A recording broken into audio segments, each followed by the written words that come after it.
Isang mapagpalang araw po sa ating lahat, sa mga kasamahan sa departamento, mga panauhin, imbitadong tagapagsalita sa hapong ito. Ngayon pong araw na to ay nakakatuwa sapagkat nagkaroon muli tayo ng panibagong keberko dyan. No? Natutuwa kami mula sa Departamento ng Filipino ng Pamantasang de la Salle, Maynila na maging kaisa namin kayong lahat ngayong hapon para sa isa na namang kapanapanabik na talakayan ng Keberkojan.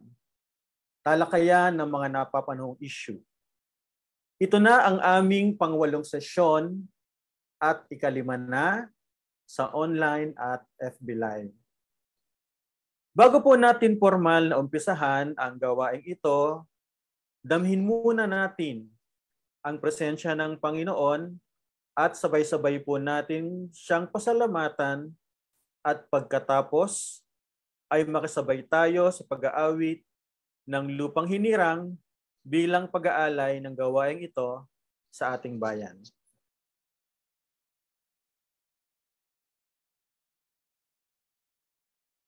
Salamat po, o dakilang maylalang, sa mga gabing mahimbing kami sa pagtulog sa mapayapang tanglaw ng mga tala at buwan. Salamat po sa aming bawat paggising sa umaga na sinasalubong kami ng masiglang sikat ng araw. Walang kasing sarap ang mabuhay at walang kasing saya ang makapiling ang mga mahal namin sa buhay. Kung ito man po ang bigay ninyong inspirasyon upang mapalaganap namin ang pagmamahal sa aming sarili, sa kapwa, sa kapaligiran, at sa aming bayan, tinatanggap po namin ang hamon na mag-alay naman ng paglilingkod para sa pangkalahatang kapakanan. Alam namin na ito ang wastong kapalit ng pang-araw-araw ninyong biyaya sa buong sangkatauhan. Lahat kami ay hinahayaan po ninyong dumaan sa paglalakbay ng aming mga buhay na may tungkulin namang mag-iwan ng bakas na kapaki-pakinabang sa aming bawat hakbang. Ipinalalasap din po ninyo sa amin ang masaganang biyaya ng kalikasan sa pamamagitan ng mahabagin ninyong kalooban. Naway maging katanggap-tanggap kami sa oras na kami ay hihimlay naman sa kandungan ng kalikasang binabasbasan ninyo na aming pangalagaan. Sumainyo ang luwalhati ng kataas-taasan. Kataas-taasang hinahangad namin naway maging kasing taas ng aming pag-abot sa hangarin na magkaroon ang aming bayan ng pagkakaisa, pag-unlad, at pangmatagalang kapayapaan.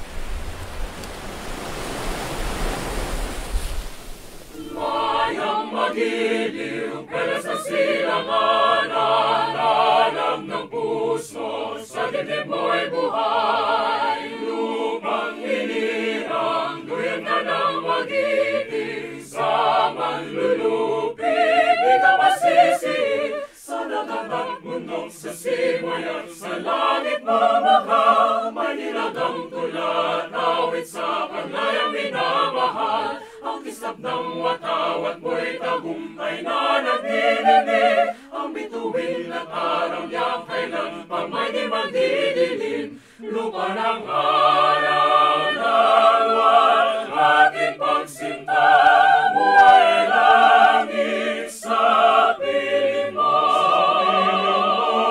Aming ligaya ng pag may mga mamatay ng dahil sa'yo.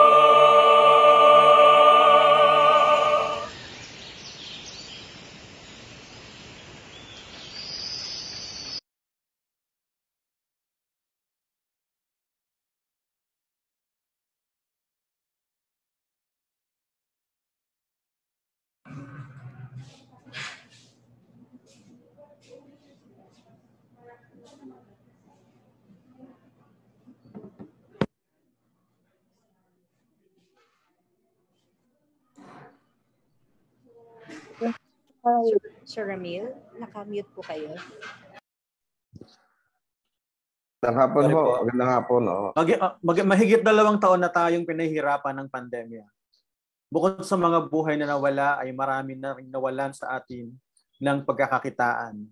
Subalit dahil natural sa mga Pilipino ang gumawa ng paraan upang matugunan ang pangangailangan ng pamilya, nakahanap ang marami sa atin ng mapagkukunan nila ng kita ngayong panahon ng pandemya.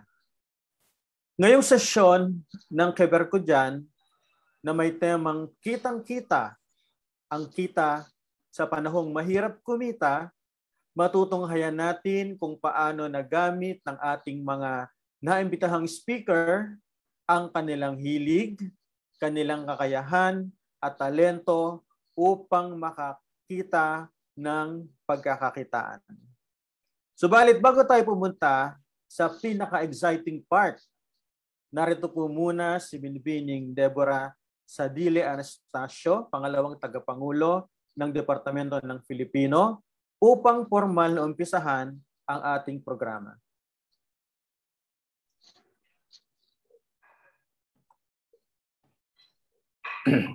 Ms. Deb? Mapagpalang at sabi nga ni Sir Ramil, higit na 2 taon na rin mula na nagsimula tayong maranasan ang pandemya, ang COVID-19. At talagang nabigla tayo nang sila ang mga klase at hindi na pinapasok sa trabaho ang karamihan nang biglang tumaas ang kaso ng mga nagkakaroon ng COVID-19 sa ating bansa. At nakakulong tayo sa loob ng ating tahanan at binalot tayo ng pangamba sa walang katiyakan kung anong sasakitin sa pandemya ito. Marami ang nawalan ng kabuhayan, napakaraming nagbago. Naging matinding hamon ang pagkukulan ng kita para sa ating pamilya. Isa sa pagbabagong ating naranasan ay ang pananatili ng 24 oras sa loob ng ating bahay at pagkakaroon ng napakaraming bakanting oras na noon ay nagugol sa pagbabiyahe o pagkukommute at ngayon ay nagamit upang balikan ang dati nating pinahiligang gawin o paghahanap ng maaaring gawin pa na kinalaunan na may minahal na ring gawin habang nasa loob ng ating tahanan. Hindi ba't dumami sa ating mga Pilipino ang mga naging plantito at plantita? Nariyan din ang pagsikat ng paggawa ng iba't ibang klase ng pastries at paggawa ng dalgona coffee. Marahil ilan sa inyo ang sumubok na rin ito. Nasa loob man tayo ng ating tahanan, patuloy tayong pinag-ugnay ng teknolohiya at patuloy tayong nagkaroon ng ugnayan sa isa't isa at napaglaanan ng panahon na makausap ang bawat isa kung nasaan mang sulok ng mundo. Sa palagay ko, mas dumami pa ang ating oras na kamustahin at makapagkwentuhan sa ating mga kaibigan itong panahon ng pandemya. Makaliwat kanan nga ang naging kumustahan, iduman, ihandaan at marami pang iba. Nariyan din ang iba't ibang application na pinagkunan na rin ng aliw at naging tulay na rin sa interaction natin sa ating kapwa tulad ng Facebook, TikTok at Zoom. Matinding hamon sa panahon ng pandemya ang patuloy na kumita. Kaya naging instrumento rin sa maraming mga Pilipino ang teknolohiya at dagdag na oras. Mula sa pampalipas oras, naging daluyan na ng ilan sa atin ang ilang application na ginagamit mula sa pag-aliw ay ngayon ay nagagamit na rin para sa dagdag kita. Mapalad tayong lahat at pinapasalamatan din natin ngayong hapon na ito ang ating mga panauhin at ating mga kasaber na pumayag na magbahagi ng kanilang kwento tungkol sa kanilang karanasan sa pagbuo ng pagkakakitaan ngayong panahon ng pandemya at pagpasok sa bagong normal. Narito sila Atty. Reggie, na isang negosyante at may rabbitry, si Ms. Heidi Sibayan, isang online seller, at si Ginoong Patrick Ibaw, isang live streamer. Pinatunayan nila sa atin na anuman ang hamon ng buhay, kakayanin ng lahat. Ginamit ang kanilang talento, ang iba't ibang pamamaraan. Dahil nga sabi, kung may gusto, may pagkaan. At sana ay mabigyan tayo nila ng inspirasyon sa kanilang mga ginawa para sa pagkita ngayong panahon ng pandemya kung saan damang-dama natin ang hirap at pasakit ng walang plano na pamahalaan natin. At maraming salamat po sa pagsama sa amin dito sa Zoom. At sana ay makasama pa rin namin kayo sa mga susunod pang Keberkuzan. Kaya tara na at pakinggan natin ang mga kwento ng ating panauhin ngayong hapon na ito. At muli po, magandang tanghali sa inyong lahat at mapagpalang hapon. Maraming salamat po. Maraming salamat, Ms. Deborah, sa iyong mga mensahe. Marahil ay marami ang hindi nakakaalam kung bakit Keberkuzan ang naging pangalan ng programang ito. Kaya narito si Ms. Evangeline Encabo para kwentuhan tayo kung ano ba ang Keberkuzan. Ms. Vanji?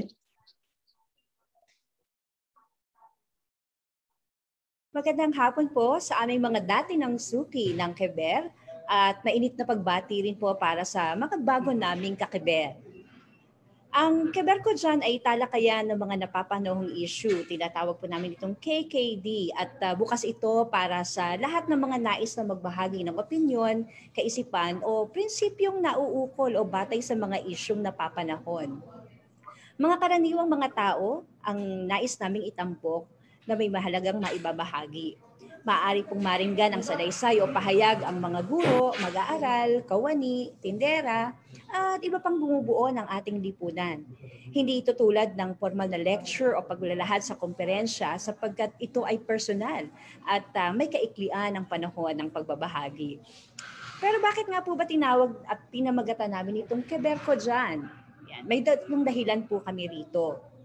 Una, bilang scholar ng wika at tagapagtaguyod ng kulturang Pilipino, kinikilala, ginagamit at tinatanggap ang salita o ekspresyong ito bilang bahagi ng pagbabago at pagpapaunlad sa wikang Filipino.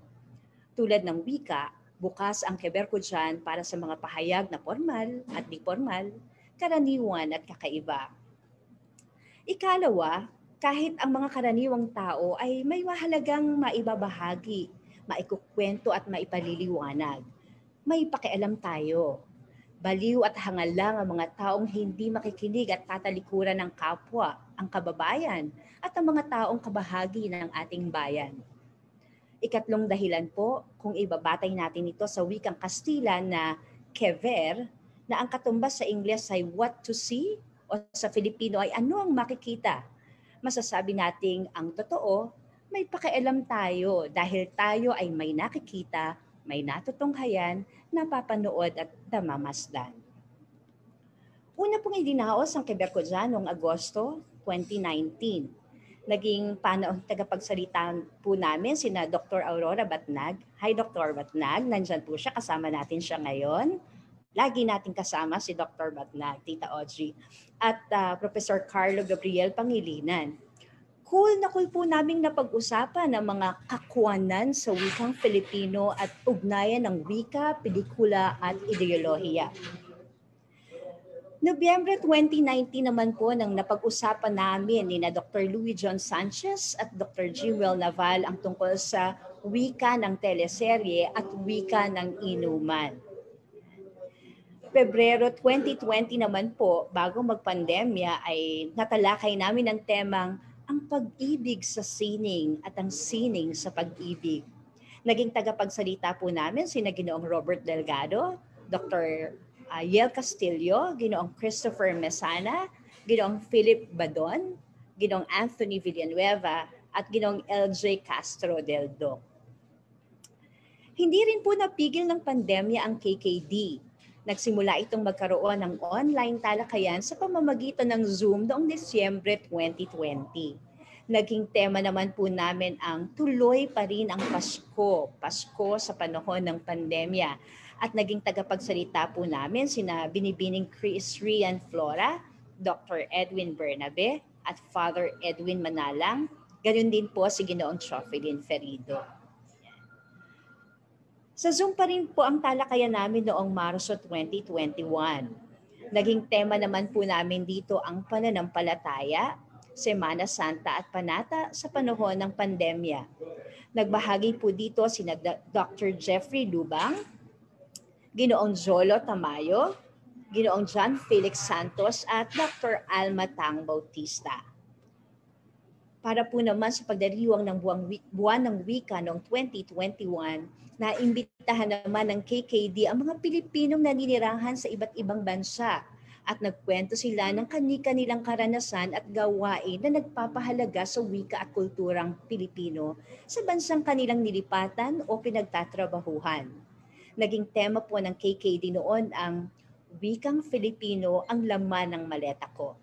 Nagbigay po ng inspirasyon ng mga binahagi ni na Miss Aida Campani mula po sa Canada, Dr. Janet Hope Tauro Batigas sa New Zealand, Dr. Angelica Cortez sa California, USA, at Dr. Gerard Concepcion sa South Korea.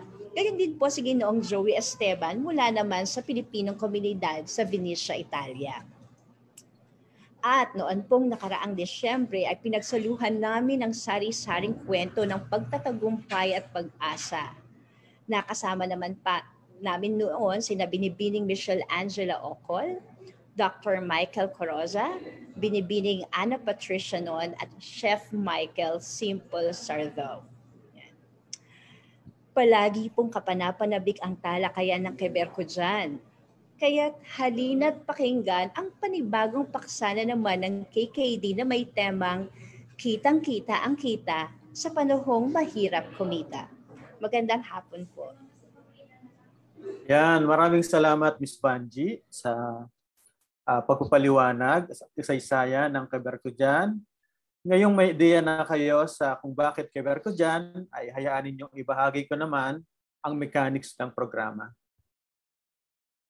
Una, ang pagtalakay dito ay kapapalooban ng opinyon, perspektiba ng speaker, hinggil sa sari-saring makabuluhang paksa o napapanahong isyong kanyang naranasan. Ang pagtalakay ay tatagal lamang ng 15 minuto sa bawat speaker. Ang proyektong ito ay multidisiplinaryong nakapokus sa kapangyarihan ng mga ideya para sa pagbabago ng buhay ng mga mamamayan at ng daigdig. Maaring gumamit ng PowerPoint presentation ang speaker, subalit ito ay kanyang ibibigay isang araw bago ang araw ng talakayan na ginawa naman ng ating mga speaker. Hindi hihigit sa 5 slides ang maaaring gamitin. Malaking tulong kung may maiugnay na kagamitan o material gaya ng larawan o PowerPoint o simpleng dokumentaryo na magbibigay patotoo sa kanyang pagtalakay. Maaring magdala ng cue cards or index cards ang tagapagsalita bilang gabay sa pagtalakay. Sa talakayang ito, hindi magkakaroon ng malayang talakayan. Ang speaker ay hindi nararapat mag-endorso o magbenta ng anumang produkto o serbisyo. Hindi pa hihintulutan ang anumang political agenda, promosyon ng partido o anumang platapormang kinabibilangan at ang pagtuligsa o paninira sa ibang individual o organisasyon. Hindi rin pahintulutan ang pangangaral na panrelihiyon. At kailangang may malinaw na batayan ang mga ibabahaging kaalaman. Ayan. So, wag na nating patagalin pa. Umpisahan na natin ang pakikinig sa talakayan para sa ating unang tagapagsalita na ipapakilala ko muna sa inyo. Bilang propesyon, si Attorney Reggie Eusebio ay isang abogado at patuloy niyang ginagampanan ang tungkulin ito sa kasulukuyan. Bukod sa pagiging isang abogado ay pinasok na din niya ang pagninegosyo gaya ng rabbitry na napapanahon ngayon, usong-uso ngayon. Nagsimula ang interest niya sa pagsasaka at pag-aalaga ng iba't ibang hayop dahilan sa ang kanyang mga ninuno at mga magulang ay pawang mga magsasaka at nag-aalaga ng iba't ibang hayop sa kanilang bukid. Bata pa siya ay nakahiligan niya ang tumulong sa kanyang mga magulang tuwing bakasyon. Sa mga magulang niya nakuha ang inspirasyong ito sa pagtatanim at pag-aalaga ng iba't ibang hayop. Sa lihim ng kubli sa Indang Cavite, mamaya makikita natin yan, na kinalalagyan ng kanyang malawak na lupaing na ipundar niya at ang kanyang asawa na si Susan Cordova Eusebio. Dahilan sa ang lugar ay malawak, na-develop din nila ito bilang puok pasyalan at events place. Lihim ng kubli na may lihim na nagpapamalas ng yaman ng kalikasan. Ang mga pananim dito ay pawag mga organic na namumunga at pinagkakakitaan na. Ang mga hayop ay pawang organic, ang mga pagkain at lalo na papaunlad sa tulong ng isa sa mga anak ni Attorney Reggie na isang veterinary doctor, habang ang dalawa pang anak niya ay mga doktor naman sa iba't ibang pagamutan. Sa kasalukuyan, malaki ang naging ambag ng negosyong rabbitry ni Attorney Reggie sa panahon ng pandemya at new normal na siyang ibabahagi niya sa atin sa hapong ito. Mga kasama, mga panauhing pandangal, narito po si Attorney Reggie Eusebio. Attorney? Unang-una ho, maraming salamat sa bumubuo ng Keber ko dyan at sa ating lahat na nakikinig sa programa o talakayang Keber ko dyan. Gusto kong ibahagi sa lahat kung bakit pinili ko ang pag-aalaga ng mga rabbit bilang karagdagang pagkita o pagkakakitaan sa panahon na kailangan magdagdag ng mga kailangan natin, lalo na sa mga pagkain. Ang rabbit meat ay isa sa pinakamasustansyang pagkain. At ito nga ay ginagamit sa mga ospital upang ipakain sa mga taong may cancer o malalang karamdaman. Bakit pinili ko ang rabbit bukod sa iba naming mga alaga sa bukid, sa lihim ng kubli? Madaling pagkakitaan ang pag-aalaga ng rabbit. Madali ang pagpaparami ng rabbit sa dahilang mabilis lumaki, madaling magparami, at kayang ibenta sa loob lamang ng 2 buwan. Mabilis maparami sapagkat ang isang rabbit ay pwede mong simulang paglahian o manganak sa loob ng 6 na buwan lamang. Ang pagbubuntis naman, para malaman natin, ay umaabot lamang ng 1 buwan. Ang mga rabbit na mga pinanganak o meron ng 70 araw ay maaari nang tumimbang ng 2 kilo pataas. At kung ang rabbit ay meron ng 2 kilo pataas, ito ay pwede na agad nating ibenta bilang karne o ibenta bilang foundation stock o panimulaing pag-aalaga ng rabbits. Una-una, papaano at bakit madaling pagkakitaan ang rabbits? Bukod sa karne ng rabbit, pwede rin nating pagkakitaan ang balat ng rabbit na ginagawang jacket o handbags, samantalang ang buntot at paa naman ay pwedeng gawing keychain. Sa pag-aalaga ng rabbits, may mga komplementaryo o na maaari mo rin pagkitaan bukod mismo sa karne ng rabbit. Ang dumi ng rabbit ay isa sa mga pinakamagandang pataba sa ating mga halaman. Ito ay isang organikong pataba at isang mapagkakakitaan o maibebenta ng mga 200 piso kada kilo. Magandang pataba ang antay na rabbit dahil ito ay cold manure na pwede natin gamitin agad sa ating halaman kahit sila ay hindi pa fully decomposed. Ang ihi ng rabbit naman ay pwede ring ibenta sapagkat ito ay pineperment at ginagawang pamatay o pamuksa sa mga halamang, sa mga insekto na pumipinsala sa ating mga pananim at gulayan.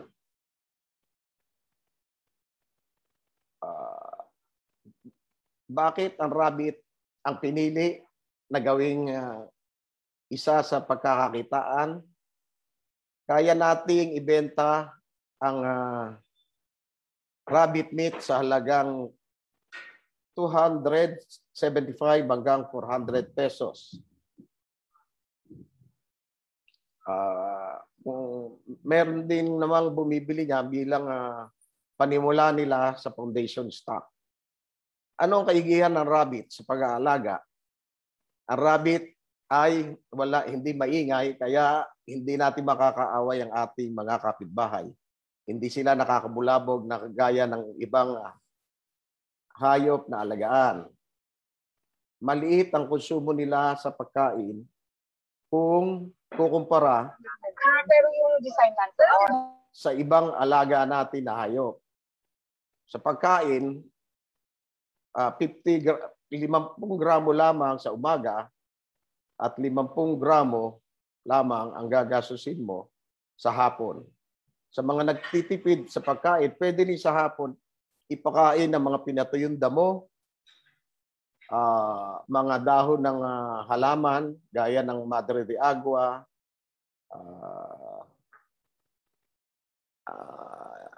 mulberry, o ang malunggay at marami pang iba.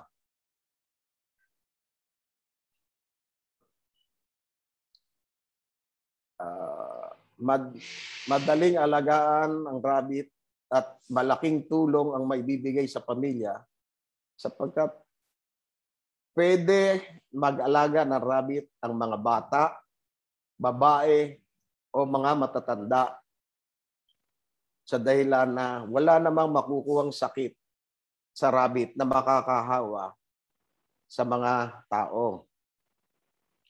Ano-ano pa ba ang pwede natin pagkitaan sa pag-aalaga ng rabbit? Pwede nating lagyan ang ilalim ng mga kulungan ng rabbits ng alagaan ng vermi o vermi. Maglalagay tayo ng vermiculture. Sa paraang ito, maiiwasan natin maging mabaho o madumi ang ating rabbitry.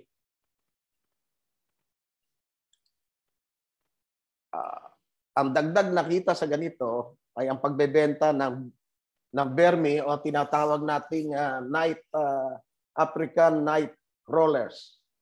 Madali silang maparami at kayang ibenta ng 300 hanggat 500 ang 1 kilo. Samantalang ang vermicast o yung tayo ng bulati naman ay pwede nating ibenta ng 10 piso hanggang 25 piso ang 1 kilo. Sa parang ito, bukod sa karne ng rabbit, balat ng rabbits, ang pag-aalaga ng bulate sa ilalim ng rabbitry ay isang malaking dagdag din para sa pagkakakitaan natin sa pag-aalaga ng rabbit. Ang pop o tugma, ang pag-aalaga natin ng rabbit, lalo na noong nagkaroon ng pandemya sa baboy. Yung tinatawag na African swine flu. Iyan ang isa sa dahilan kung bakit maraming mga magbababoy o nag-aalaga ng mga baboy ang lumipat sa pag-aalaga ng rabbits. Sa panahon din ng pandemya, malaking tulong sa amin ang pag-aalaga ng mga rabbits. Dahil noong mga panahon na yon, marami ang nagsisimulang mag-upgrade o pagandahin ang lahi ng kanilang mga rabbits. Dahil nga ang iba, kami ay breeder farm, marami sa amin ang nakakuha, lalo na sa sa North o sa Visayas o sa Mindanao. Ngayon, paano natin masisigurado na laging may kita sa pag-aalaga ng rabbits? Unang-una, siguro kailangan nating mag-aral, umattend ng seminar para malaman natin kung paano mag-alaga ng tama, malaman ang mga sakit ng rabbit at ang mga natural na gamot sa mga pangkaraniwang sakit ng mga alaga nating kuneho.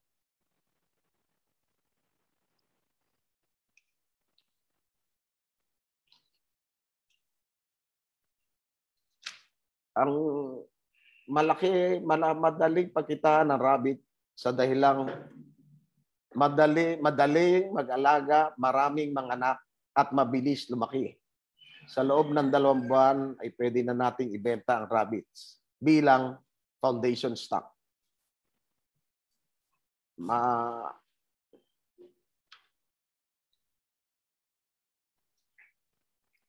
Mas kikita rin tayo kung ang laman ng rabbit ay ipoproseso natin at ibebenta bilang mga hotdog,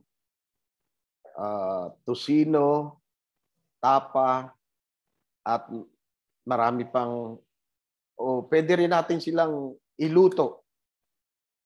Iluto na gaya ng pagluluto sa manok, baboy o baka, at pwede tayong magbenta ng mga lutong ulam o lechong rabbits.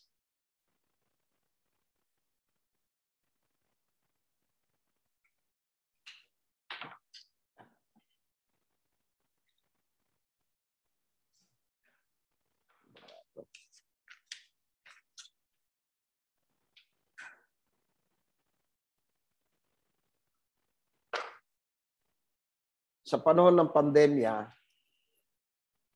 ang rabbit na mga alaga namin ay isa sa subalba para sa aming kita noong mga panahon ng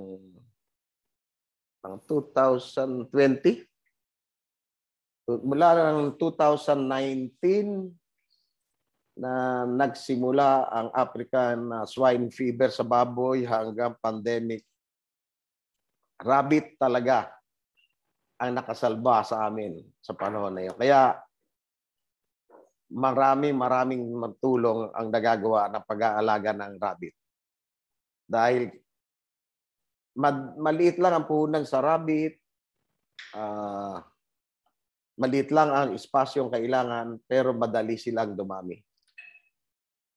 Ang isang inahing rabbit ay ang isang pares na rabbit ay pwedeng magbigay ng anak ng mga humigit kumulang sa 130 sa loob ng 13 buwan. Pagkat sila ay pwedeng manganak ng 5 hanggang 8 beses sa isang taon. Ganong kadaling magparami at makapagbenta ng rabbit kung talagang magiging seryoso tayo sa pag-aalaga ng mga hayop na katulad ng rabbits. Sana makita natin na maraming pwedeng mag-alaga at kumita sa mga kuneho. Hindi nila kailangan ng isang napakalaking lugar at ang bahay naman nila ay pwedeng magsimula kung anong mga materialis lamang ang makikita natin sa ating komunidad. Kailangan lamang na ang kulungan ay panatiliing malinis at maganda ang ventilasyon. Hindi lamang ang kulungan ang dapat maging malinis, pati rin ang mga pakainan, painuminan, at ang paligid ng pinaglalagyan ng rabbits. Malaking tulong din para hindi tayo makaiwas tayo sa pagkamatay ng rabbits. Ang kaalaman sa pagbibigay ng mga natural na gamot sa mga sakit, mga ordinaryong sakit ng rabbit. sana dahil sa naibahagi ko sa inyo, ay makita natin na sa rabbit ay maaaring makita ang ating paksa na kitang-kita ang kita sa panahong mahirap kumita. Siguro yun lang ang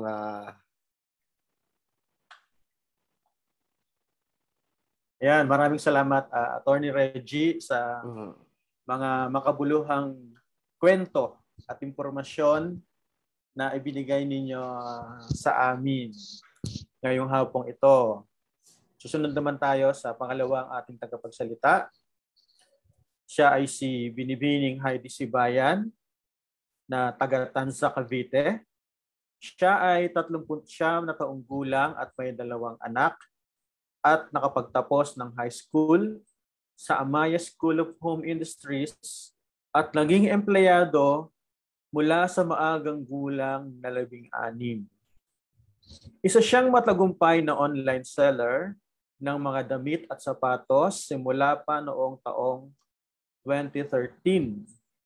At kamakailan lamang ay na-feature din siya sa Kapuso Mo, Jessica Soho. Mga kasama, palakpakan po natin, virtual clap, si Miss Heidi Sibayan. Miss Heidi, magandang hapon. Magandang hapon po sa inyong lahat. Maraming salamat po sa pagpapakilala sa akin. Napaka-grateful ko po at ako ay isa sa napili nyo na magsalita dito. Thank you po sa paksang ito na pinamagatan na kitang-kita sa panahong mahirap kumita. Napakaganda po ng ating topic ngayon.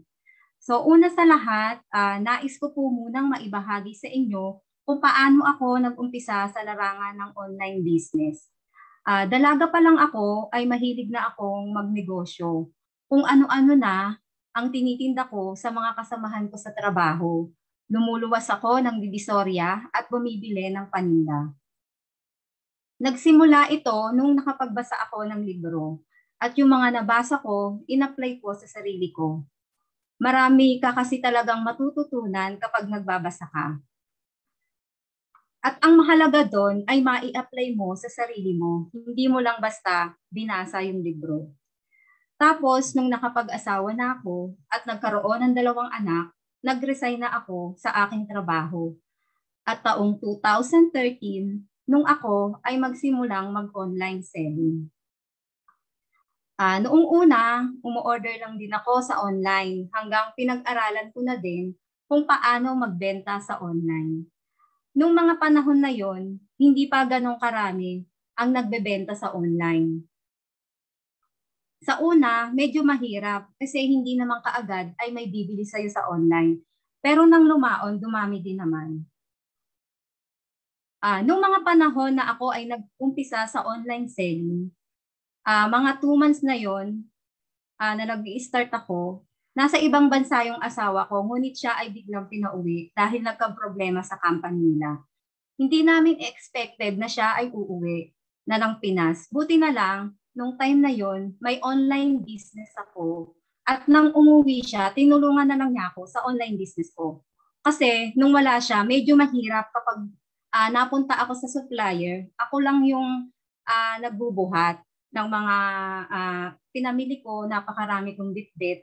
Kaya nung dumating siya, 2 na kaming naluwas sa Divisoria. Ang naaalala ko noon, ang kinikita ko sa online business ko weekly. At kumikita ako ng 20K, pinakatubo ko na yon sa 1 linggo. Kaya sabi ko sa asawa ko, wag na siyang mag-abroad. Dahil sa kinikita ko, alam ko na kaya na namin kahit hindi na siya mag-abroad pa. Kasi may balak pa talaga siyang umalis at mag-abroad. Hanggang sa natutunan ko din na maging supplier sa mga Chinese sa Divisoria. Nagsusupply kami ng mga damit sa mga Chinese, bultuhan. Bultuhan yung ino-order nila sa amin. Bukod sa nagdi-deliver na kami, meron pa kaming online business. Noong 2016, nagkaroon kami ng store dito sa Tansa, Cavite. Yun yung unang store namin. Then sunod, na-store namin sa Divisoria taong 2017. Nung nagkaroon kami ng store sa Divisoria, bali naging 3 yung store ko sa Divisoria. Isa sa Dragon 8 Mall, isa sa 999 Mall, at isa sa 1188 Mall. Plus yung store ko dito sa Tansa, bali 4 yung naging store ko. Napakaraming pumupunta sa Divisoria nung time na yon. Kaya 3 yung naging store ko doon. Hanggang sa 2019, okay yung business. Pero nung mga panahon na yon, sobrang dami na nag-o-online selling. Lalo na nung dumating ang pandemic, as in sobrang dami na natuto magbenta sa online. Kasi wala namang ibang pagkakakitaan nung pandemic kundi sa online dahil hindi naman tayo nakakalabas ng bahay. And bago mag-pandemic, buti na lang, naipa-close ko na yung 2 store ko sa Divisoria. Isa na lang yung natira doon. 2 months na naka-close ang mall sa Divisoria dahil sa pandemic. December 2019, nung pina-close ko, yung 2 store ko sa Divisoria at yung store ko dito sa Cavite. So nag-close na po lahat yon. Kasi medyo humina ang benta, kaya isang store na lang ang natira sa Divisoria. Yun ay yung 1188 Mall. Doon na lang yung store ko. Tapos 2020, nag-pandemic na. Bago mag-announce na mag-lockdown, yung ibang items ko sa Divisoria, dinala ko na sa bahay namin dito sa Cavite. Para kako, kahit lockdown, may kita pa din kami hanggang sa naisipan po na magpatayo ng warehouse dito sa likod ng aming bahay. Tapos hindi na rin naman ganun karami ang pumupunta sa Divisoria nung nag-open ang mall ng Divisoria.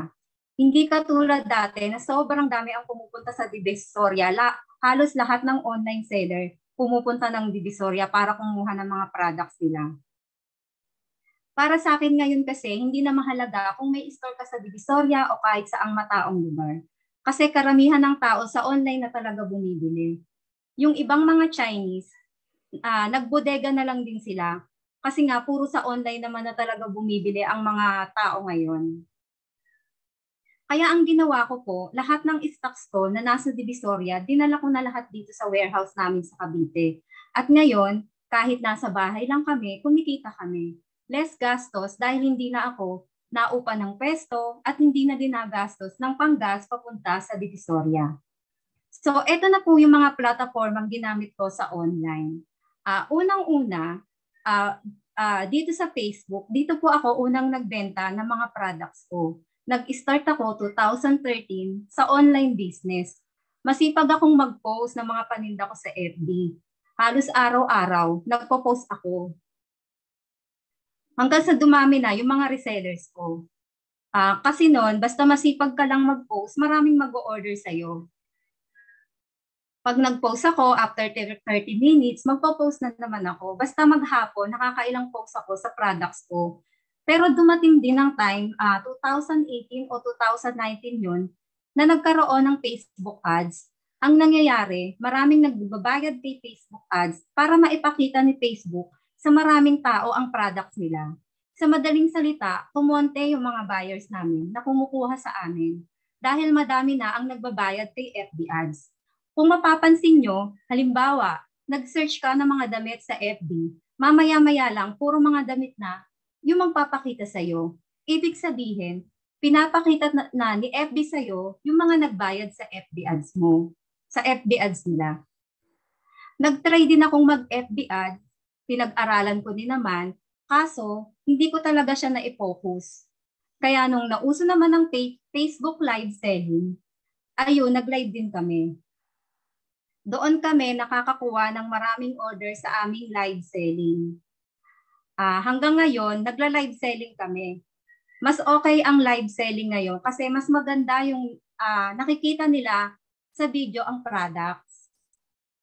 Mas madami ang na-order sa live selling namin. Isang live selling mo lang, madami na agad na order. Nagla-live siguro kami umaabot ng 5 oras, pero sulit ang live.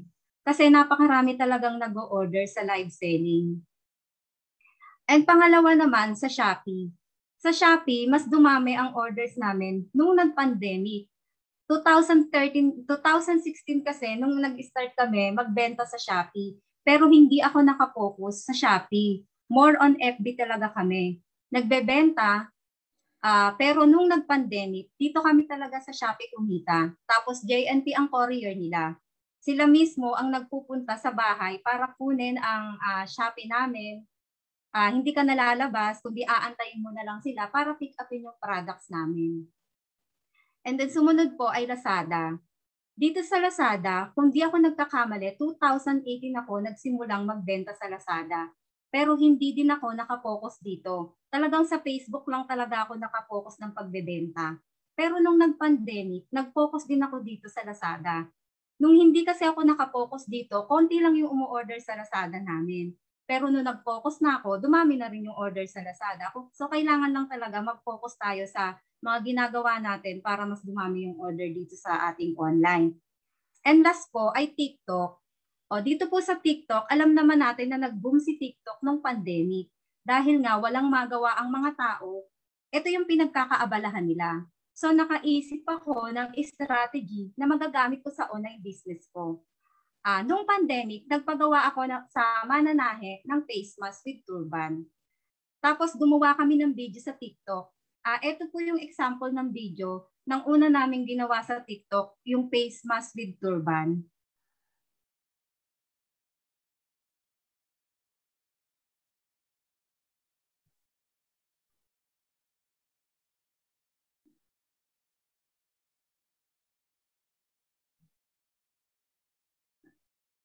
Ayan po. Nung gumawa kami ng video sa TikTok, tapos pinost namin yan sa Facebook page namin, sobrang dami na nag-order sa aming face mask na may kasamang turban. So kung yung iba pasayaw-sayaw sa TikTok, kasi talagang for entertainment naman talaga noon si TikTok, di ba? Pero nakaisip ako na gumawa ng video para sa business ko. At sobrang dami at halos nagagalit na nga yung iba dahil hindi na namin sila mabigyan sa sobrang dami ng umu-order sa face mask na may turban. Tapos after face mask with turban, nakaisip naman ako na pati mga damit na binebenta ko, ginawan ko na din ng video sa TikTok. Marunong naman sumayaw yung mga model ko, kaya ang ginawa namin habang nagsasayaw sila, ay papalit-palit sila ng damit. So, yung naisip namin, ang strategy niya yun, ang dami na lalong nag-order. Ito po yung example ng aming video sa TikTok, yung pong mga damit.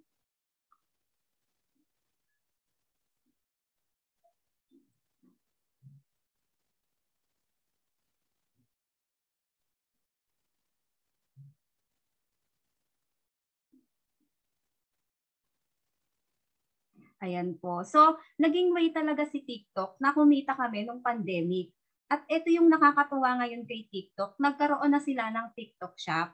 So, talagang hindi ka lang ngayon na pasayaw-sayaw sa TikTok, pwede ka na rin ngayong kumita sa TikTok.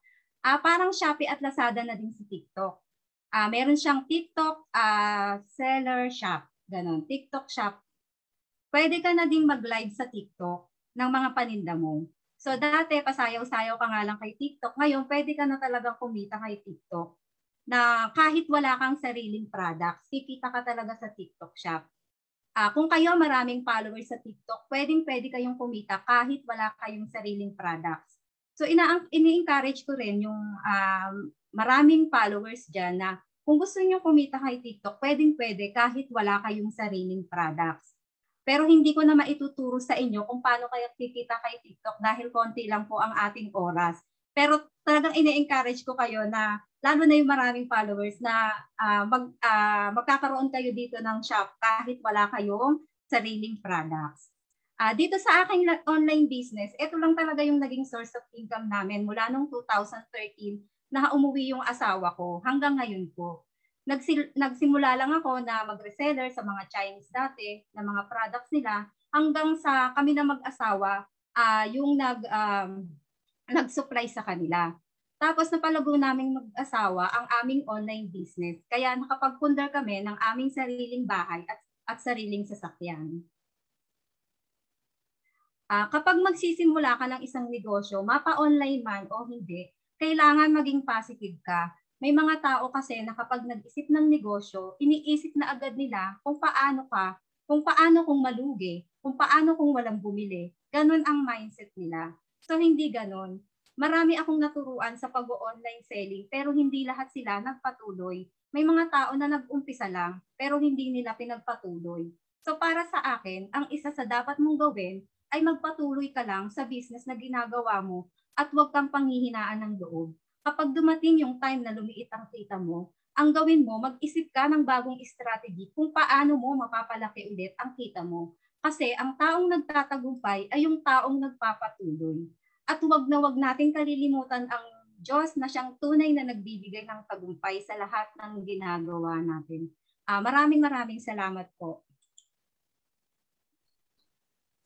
Ayan, maraming salamat Miss Heidi sa inyong mga ibinahagi na very inspiring at nakakatulong sa susunod nating pagkakakitaan katulad ni Attorney Reggie. No? At syempre, pakinggan natin yung isa pang mga gumawa ng paraan para kumita ngayong panahon ng pandemya. Ang susunod nating tagapagsalita ay isang premyadong aktor. Lamang magaling din mag-TikTok to. At direktor sa teatro. May gawad ng pinakamahusay na aktor, direktor, at manunulat ng dula mula sa Aliw Awards. Siya ay may Broadway World Award bilang Best Actor at tumanggap rin ng parangal bilang isa sa 10 accomplished youth organization of the Philippines noong taong 2010. Siya rin ay isang bronze badger at kasalukuyang live streamer sa Kumu. Huwag na nating patagalin mga kaibigan, mga kasama, si Ginoong Patrick Libao. Patrick? Hello, magandang hapon po sa inyong lahat.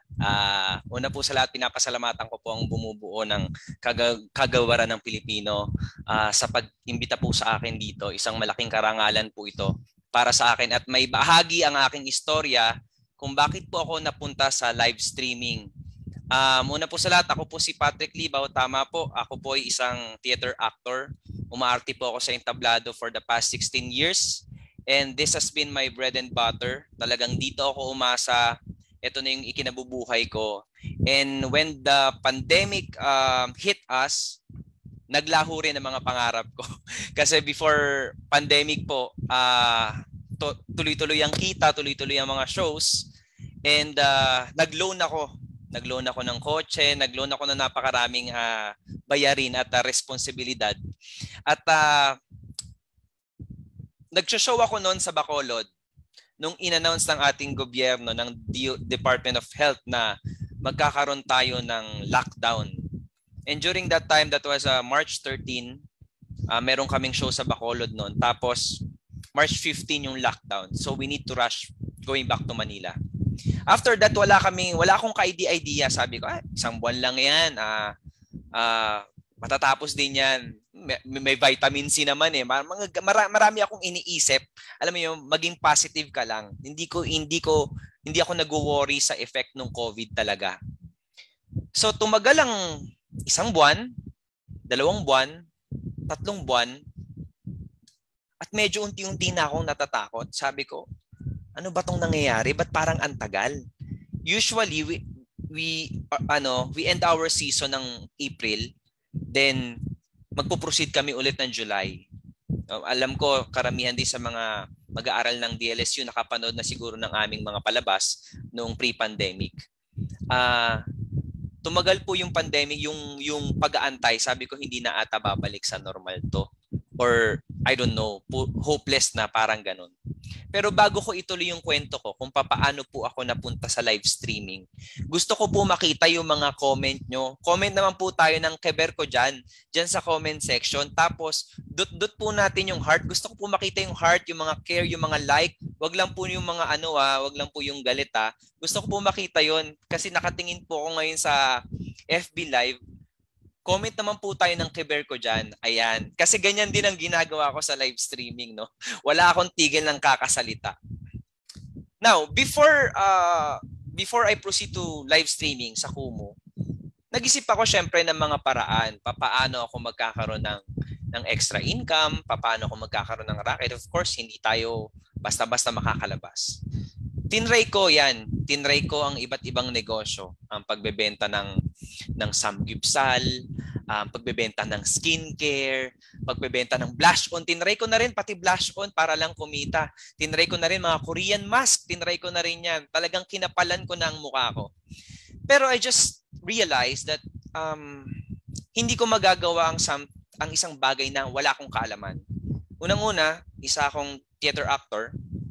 I must admit that I don't have any knowledge about business.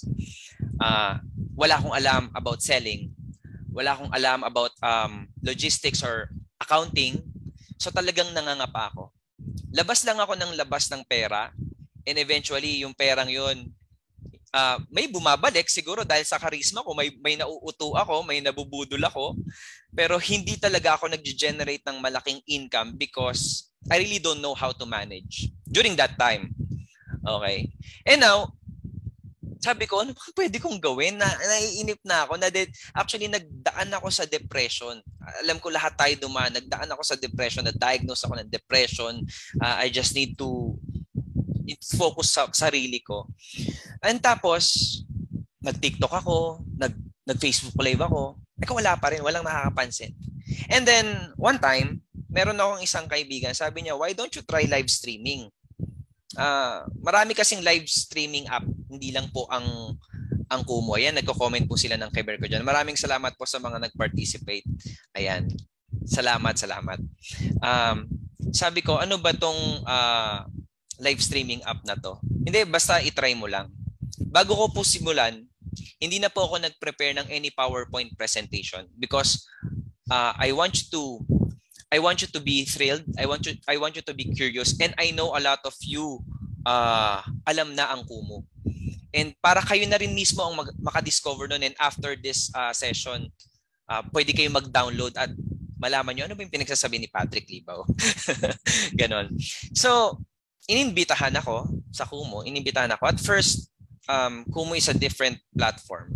I really don't know anything about live streaming. I really don't know anything. Hindi kasi ako mateki na tao eh. So ano ba to? Paano ba ako mag-generate dito? Baka naman chika lang to. Baka pag-aaksayahan ko lang ng oras to. And then lumipas ang buwan. Nakapag-adjust ako sa kultura kasi lumakas si Kumu noong pandemic. Kasi all of us, lalo na sa mga artistang gaya namin na dumedepende lamang sa live performance, sa mga shooting, sa mga commercials, yun ang buhay namin eh. And yun kasi ang pinaka naapektuhan. Until now, hindi pa naman talaga siya nagiging normal. Maybe yung mga ibang industriya nakabalik na, pero kami na naapektuhan sa performing arts, not totally, hindi pa kami nakakabalik at hindi pa ready kung tatanggapin ng mga tao. So, naubos ang aking pasensya. Hindi, joke lang. Naubos ang aking savings at sabi ko mukhang hindi ko na mababayaran itong mga loans na ginawa ko. Ano ba to? Hindi ko rin napakinabangan yung kotse na binili ko dahil supposedly gagamitin ko yung sa trabaho, di ba? Magagamit ko. Pero nakatenga na lang, sabi kong ganun. Pero hindi ako pinanghinaan ng loob. Sabi nga kanina nung isang speaker natin, di ba? Ituloy mo lang yung sinimulan mo, huwag kang titigil. So I know that I'm very good at performing. I know that I'm very good at talking. Di ba? Ang daldal ko nga ngayon. Bakit hindi ako dito ba't hindi ito yung gamitin ko na platform? Siguro i-set aside ko muna yung inisip kong mga negosyo dahil wala pa naman akong talagang kaalaman doon during that time. So simulan ko tong kung saan ako magaling. And then, I engage myself in live streaming, particularly in Kumu.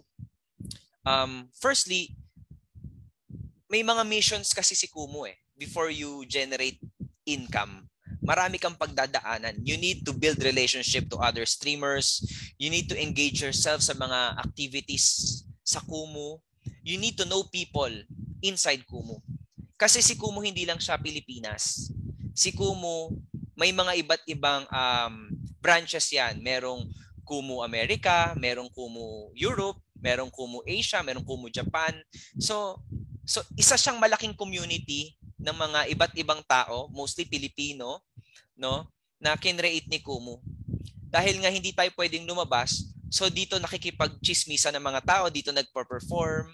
And eventually, nakakapag-generate ka pala ng income. Ngayon, si Kumu may mga steps siya. At first, hindi ka verified. Pagka non-verified ka, hindi pa ganun kalaki ang makukuha mong audience, hindi rin ganun kalaki ang makukuha mong income. Then, yung next step niya, magiging blue badger ka, blue checker rather. After ng blue checker, magiging bronze. Ako, bronze na po ako, awa ng Diyos. After a few months, naging bronze. Then, silver. Yun. Habang tumataas po yung badge nyo sa Kumu, nadadagdagan po yung potential nyo na magkaroon ng income. Later on, I will discuss how. Okay? So, chinaga ko po yun every day, almost every day, every night. Lahat ng oras, in-exercise ko. Kasi, hindi lang po, tandaan natin, hindi lang po Pilipino o sa Pilipinas mapapanood si Kumu, pati rin sa ibang bansa. So, I adjusted sa oras. Halimbawa, sa US, ganitong time sa US maraming nanonood, ganitong time sa Europe maraming nanonood, ganitong time sa Japan or sa China or whatsoever. So ina-adjust ko siya hanggang makakuha ako ng audience. So mahirap sa una kasi kailangan maganda ang content mo. You need to be unique sa content na ipe-present mo. Sabi ko, ano bang content na gagawin ko? Bawal din naman magbenta sa Kumu. Take note, bawal po magbenta sa Kumu ng anything. All you need to showcase is your talent, your ability to speak, makipag-connect ka sa tao. Kasi may mga sarili silang product na pine-present doon. And eventually, kapag ka napansin ka nila, you will endorse that product under Kumu. Yun po siya. So sabi ko, ano bang pwede kong gawin? So, kinreate ko yung isang content ko na Path to Class. My name and to class, wherein I discuss about theater, I discuss about arts, I discuss about acting, I discuss about everything, history. Kasi doon ako marunong, doon ako may alam. So, yun ang dinidiscuss ko. Then eventually, nakiklik siya. Habang dinidiscuss ko siya, may mga naglalaglag sa akin ng coins. Sabi ko, ano tong coins na to? Hindi ko pa alam yun eh. Coins, naglalagay ng 25 coins, ng 100 coins, ng 2,000 coins. Tapos yung coins na yun, nako-convert yun sa diamonds. Kung nagbigay siya sa'yo ng 100 coins, may 100 diamonds ka. Then eventually, yung diamonds na yun, nako-convert yun into cash. Ganun siya. So ako, tuloy-tuloy ako. Tapos create na naman ako ng bagong content ko. Since marunong naman akong umawit, ganito na lang, gagawa ko ng content. Haranite naman. Haranite. So parang haharanahin ko sila. Naging, naging effect na naman siya. So every content na kine-create ko, different audience ang mga nanonood sa akin. For example, kapag dun sa Path to Class, medyo gusto nila usapan, medyo witty, medyo bardagulan ng konti. Pag Haranite naman, dun naman yung gusto lang kiligin, diba? Gusto lang ma-entertain, no? Tapos kikreate na naman ako ng mga nakikipag-collab naman ako sa mga sikat sa Kumu. May mga artista rin po tayo sa Kumu, may mga bigating influencers din po tayo sa Kumu na talagang sobra kumita. As in, may isa akong kaibigan na nakapagpatayo ng bahay because of Kumu. So totoo po 'yun. Totoo po ang mga chismis about Kumu. Then eventually nakakapag-gain ako ng coins. Then it turns into diamonds. Sabi ko, paano ko to i-encash, no? Paano ko siya mapapalitan? So may mga nagturo sa akin, ganito 'yan. Kapag dumadami na ang diamonds mo, pwede mo siya i-convert into cash. Anyway, kapag nagbibigay pala sa iyo ang mga tao dito sa Kumu, kapag nagda-drop sila ng gifts o ang tinatawag naming virtual gifts, no? Bumibili sila through GCash. Talagang gagasto sila for you. So, ang technique lang doon, you need to build a strong relationship with your audience and your gifters. Ang tinatawag po namin sa mga nagda-drop ng gifts is gifters kasi sabi ko nga panahon ng pandemic pero ang daming naglalabas ng pera. Ano kaya 'yun? So, talagang through time pag na-build mo sila, nakuha mo na yung market mo, eventually every stream mo magdadaldal lang ako dito, kikita ako ng 5,000, 10,000, 15,000, 20,000. Dadaldal lang ako ng isang oras, pwede akong kumita ng 20,000. Mag-i-stream lang ako for 1 month, pwede akong kumita ng 40 to 80,000. Yun ang ginawa ko. So, 8 months na ako dito sa Kumu. I believe I build my own platform or audience here in Kumu. At daily, every time na rin na bumibisita sila, talagang yun, consistent yun. And of course, syempre parang isang relationship din to. Hindi rin ako nagbebenta ng any product dito. Talagang ang ibinebenta ko lang dito yung talent ko. Siguro ang pinakamagandang produkto kapag meron kang gifts of talents. Yun kasi hindi ka mamumuhunan. Kailangan mo lang i-discuss ko po yan. Kailangan mo lang i-develop kung ano yung meron ka. Kailangan mo lang patatagin yung relationship mo with your audience. Kasi wala akong produkto. So ito lang, itong boses ko, itong pagmumukha ko na mukhang komedyante, di ba? So, question po kanina, baka daw habulin ako ng BIR. Alam nyo, ma'am, question ko rin po yan.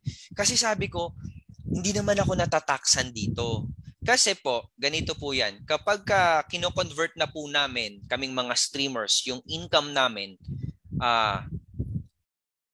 ang ginagawa po namin dyan, meron pong software si Kumu na convert. So pag kinonvert po, lalabas po dun yung amount.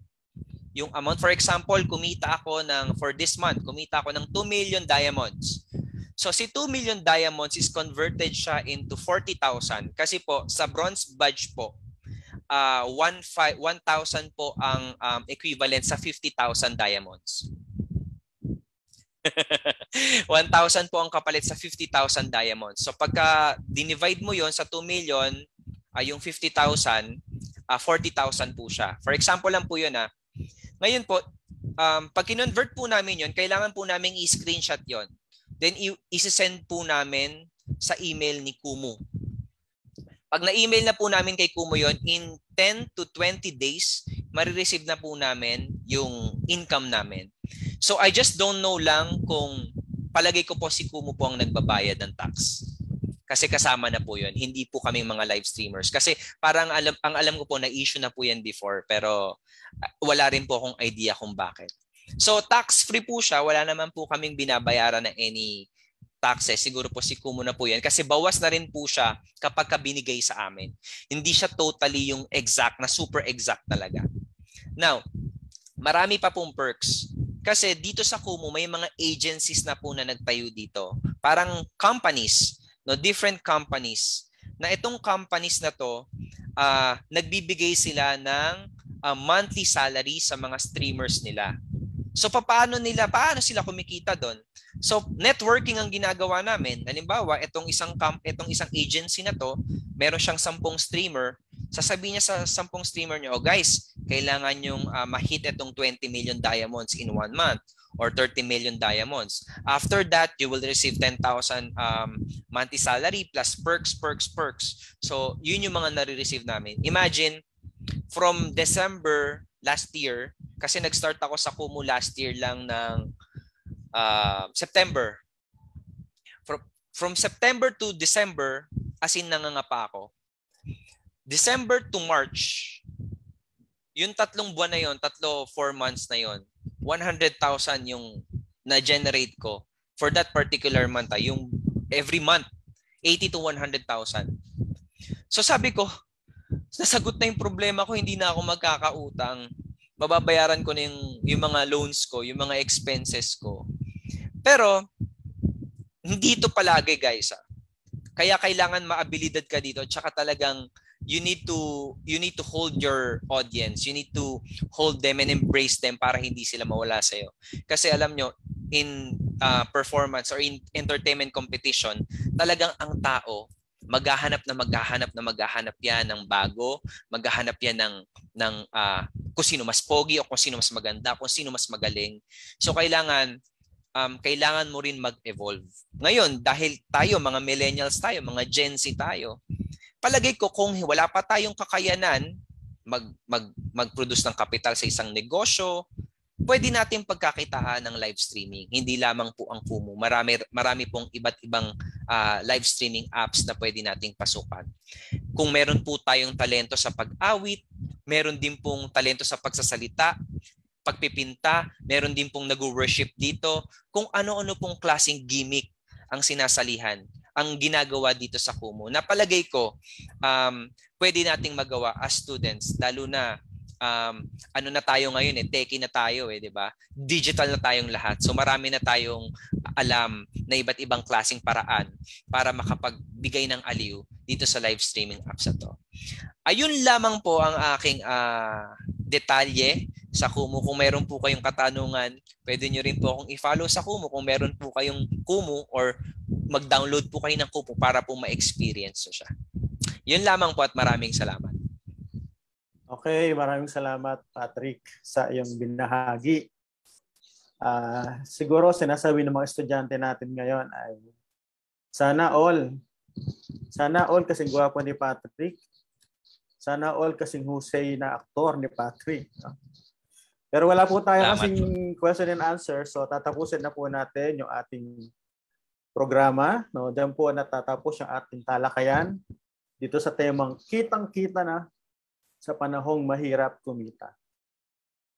So sa pagkakataong ito ay inaanyahan ko po yung ating tatlong tagapagsalita na magbukas ng kanilang video cam para sa seremonya ng pagtanggap ng sertipiko at hayaan po ninyong basahin ko ang nilalaman nito. Ms. Debs, pwede ba natin pakita yung ating certificate?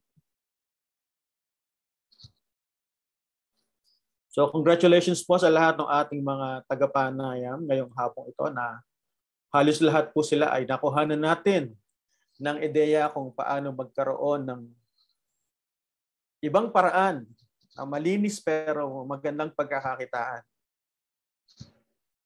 So ayan po, Pamantasang de la Salle, Kolehiyo ng Malayang Sining, Departamento ng Filipino, Katibayan ng Pagkilala, pinagkakaloob kay Attorney Reggie Eusebio, Binibining Heidi Sibayan, at Ginoong Patrick Libaw para sa pagbabahagi ng kanilang mayamang karanasan at kaalaman bilang panauhing tagapagsalita sa Kaberkojan. Talakayan ng mga napapanahong issue na may temang kitang-kita ang kita sa panahong mahirap kumita. Para sa ikalawang termino ng akademikong taon 2021-2022, ipinagkakaloob ngayong ikadalawa ng Hunyo 2022 sa Zoom na nilagdaan ng tagapangulo, Departamento ng Filipino, Pamantasang de la Salle, Dr. Rowie Madula, at nilagdaan ko rin bilang coordinator ng Kaberkojan, Departamento ng Filipino, Pamantasang de la Salle. Yan po. So, tatanggapin niyo po yung sertipiko na yan. Papadala lang po namin online. Muli, maraming salamat sa pagpapa-unlock sa aming imbitasyon, Attorney Reggie Eusebio, Binibining Heidi Sibayan, at Ginoong Patrick Libaw. At para naman sa pagkakataon na to ay inaanyahan po natin, tinatawagan po natin ang ating minamahal na dekano para sa kanyang pangwakas na pananalita, si Dr. Roderick Binuncio. Dekano Rod, magandang hapon.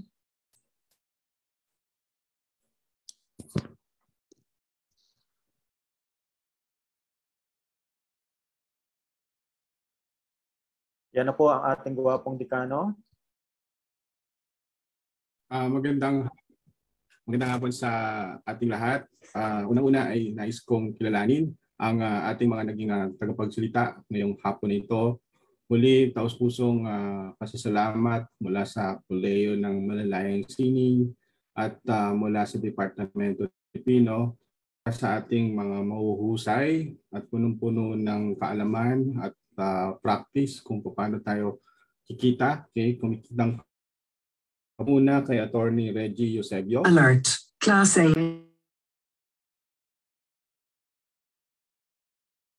Sige lang din, Rod. Pauminhin po at maingay itong computer ko. Pangalawa kay Binibining Heidi Sibayan at kay Ginoong Patrick Libaw. So, ngayong hapon, nung nakikinig ako mula doon sa unang tagapagsalita hanggang kay Patrick ay na-realize ko na maraming oportunidad talaga ang maaari nating i-grab or bigyan ng pansin lalo na sa panahon ng crisis. At ang crisis ay hindi lamang laging hamon o problema ang dinadala sa atin,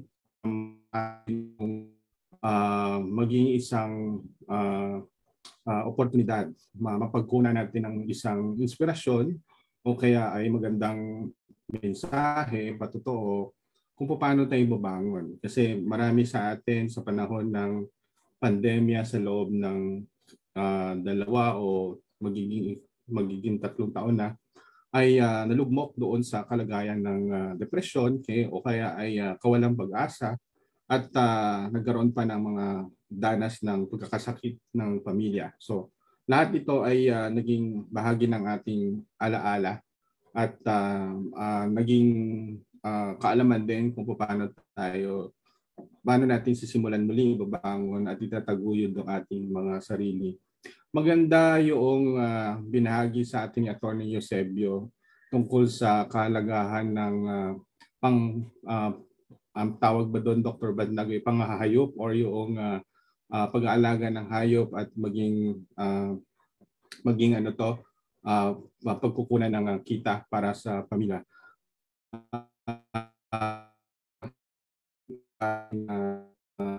Sa kasalukuyan ay nag-aalaga din ako ng pusa at katulad ng kuneho, mahilig din mga anak ng mga pusa. At naisip ko na imbis na alagaan sila dahil kumakain to ng oras at pawis at stress din kapag madami na sila, ay maaari itong ibenta. At ganun din yung pinakita sa atin, yung kinuwento sa atin ni Attorney Eusebio para doon sa mga kuneho. Kay Binibining Heidi Sibaya naman ay natutunan ko na napakalaki ng makukuha nating pagkakataon para maximize or i-divert yung attention natin mula sa ibang mga issue o kaya mga fake news sa paggamit ng internet. Ganun din kay Patrick, no? Yung live streaming bilang paraan kung saan ay mapagkukunan ng hanap buhay ng ating mga kasama. Ang mahalaga lamang sa paggamit ng internet bilang resource at bilang teknolohiya para sa pag-angat ng ating buhay ay makilala natin yung talento na mabanggit nga, yung kakayahan natin na dito ang pinakapundasyon ng ating maaring ikalakal o kaya ibenta. Mga influencer ngayon, di ba? Ang dami nating mga influencer na mga artista. Pero mas natutuwa ako,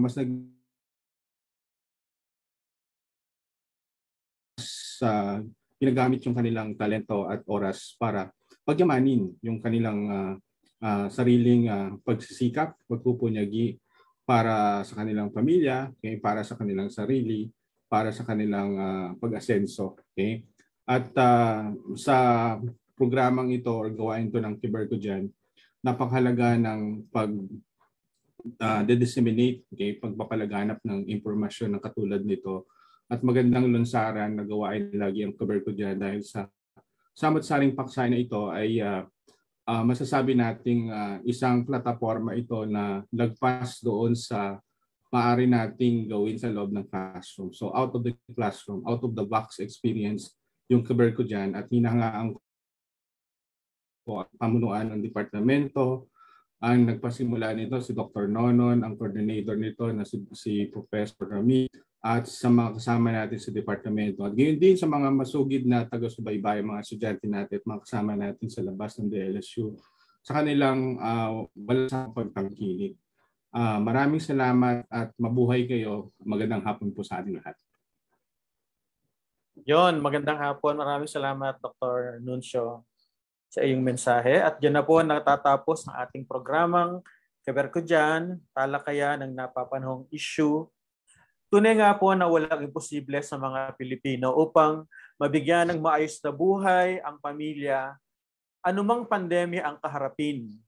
Gagawa tayo ng paraan upang makahanap ng pagkakakitaan sa panahong mahirap kumita.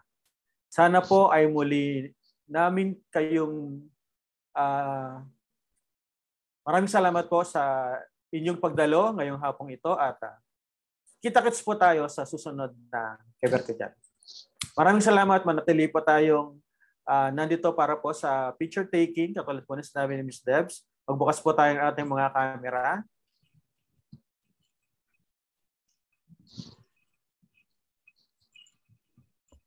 Sir Luigi, pa-end live muna.